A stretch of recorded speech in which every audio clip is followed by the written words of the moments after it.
नमस्कार, मी रुपाली पाककलेमध्ये तुमचं खूप खूप मनापासून स्वागत। आज आपण ढाबा स्टाईल पनीर भुर्जी कशी करायची हे बघणार आहोत। घरी आपल्या कोणी पाहुणे येणार असतील आणि आपल्याला करायचं असेल काहीतरी चमचमीत, करायला वेळही कमी असेल तर अगदी 10 मिनिटांमध्ये आपल्याला ही रेसिपी खाण्यासाठी तयार होते। कमी वेळेत आणि कमी साहित्यामध्ये झटपट होणारी ही रेसिपी अगदी खायला खूप चविष्ट लागते।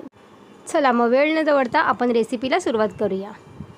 तर इथे मी एक कढई घेतलेली आहे। कढईमध्ये आपल्याला 2 चमचे तेल घालायचे। तेल छान गरम झाल्यावरती याच्यामध्ये आपण 1 छोटा चमचा जिरं घालायचं आहे आणि त्याचबरोबर जिरं छान फुलू द्यायचं आहे। जिरं छान फुलल्यानंतर आपल्याला 3 मीडियम साईजचे कांदे बारीक कट करून घ्यायचे आहेत आणि ते तेलावरती आपण याला परतून घेणार आहोत। थोडा सोनेरी रंग होईपर्यंत आपण ह्याला परतून घ्यायचं आहे।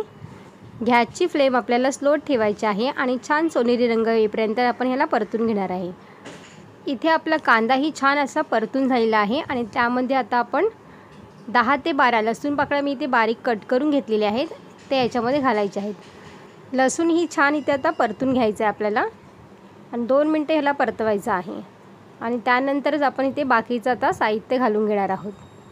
तर इथे मी आता 2 मिरच्या मी बारीक कट करून घेतलेल्या आहे त्या घालणार आहे आपण। थोडंसं कधी स्पायसी असेल ना तर खायला खूप छान वाटतात, कारण की पनीरची भाजी ही थोडीशी गोडसर लागते। कांदा आणि लसूण आपली छान परतून झाल्यावरती याच्यामध्ये इथे मी 2 मीडियम साईजचे टोमॅटो बारीक कट करून घेतलेले आहेत आणि ते आपल्याला याच्यामध्ये घालायचं आहे। आणि टोमॅटो आपला पटकन नरम होण्यासाठी इथे मी 1 चमचा चवीनुसार मीठ घातलं आहे, म्हणजेच आपला टोमॅटो असा पटकन नरम होईल आणि भाजी आपली छान अशी तयार होईल। कांदा टोमॅटो छान असे नरम झाल्यावरती सर्व साहित्य आपल्याला एकजीव करून घ्यायचं आहे आणि त्याच्यामध्ये काही मसाले ॲड करायचे आहेत। तर इथे मी अर्धा छोटा चमचा हळद घेतलेली आहे, 1 छोटा चमचा इथे मी धना पावडर घेतलेली आहे आणि 1 छोटा चमचा इथे मी गरम मसाला वापरणार आहे आणि त्याचबरोबर आपल्याला लाल तिखट घालायचं आहे 1 चमचा। तुमच्या आवडीनुसार तिखट कमी जास्त करू शकता।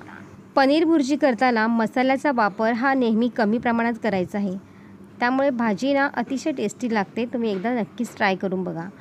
सर्व साहित्य इथे मिक्स करून झाल्यावरती आपल्याला किसलेला पनीर घालायचा आहे। इथे मी 200 ग्राम पनीर किसून घेतलेला आहे आणि तो आपल्याला याच्यामध्ये ॲड करायचा आहे। 2 मिनिटं ह्याला परतवायचं आहे आणि पनीरची भाजी चिवट होऊ नये यासाठी आपल्याला 2 मिनिटंच याला परतून घेणार आहोत आणि परतल्यानंतर आपल्याला वरून कोथिंबीर घालून घ्यायची आहे आणि 2 मिनिटासाठी याला परतून घ्यायचं आहे पुन्हा। तुम्ही बघू शकता मस्त एकदम अशी भाजी इथे आताही तयार झालेली आहे।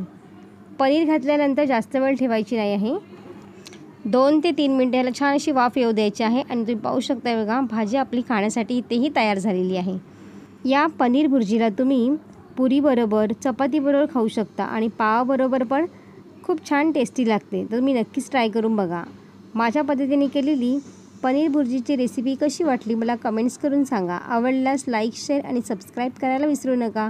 बाजूचे बेल आयकॉन पण जरूर प्रेस करा, जेणेकरून जेव्हा पण मी नवीन व्हिडिओ अपलोड करेन त्याची सर्वात आधी नोटिफिकेशन तुम्हाला पाहायला मिळेल। तोपर्यंत मस्त खा आणि स्वस्त रहा।